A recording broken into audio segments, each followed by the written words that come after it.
Hi everyone, I'm SoCal Wood Gal, and in this Basics of Woodworking class, we'll create a laundry pedestal from start to finish.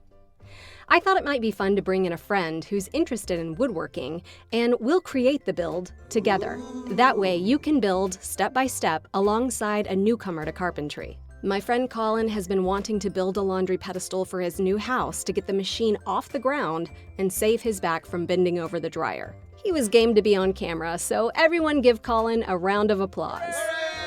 Colin, have you done any woodworking before? Not since puberty. In today's class, we'll go over pedestals and their uses, as well as considerations for your build, design of the pedestal, materials and supplies needed, making our cuts, assembly, finishing with paint or stain, and final thoughts.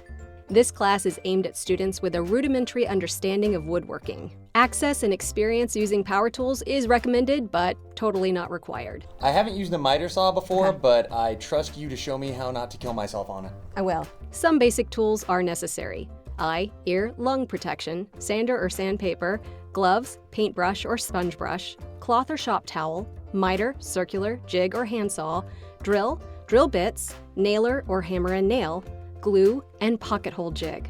So, without further ado, let's get this party started.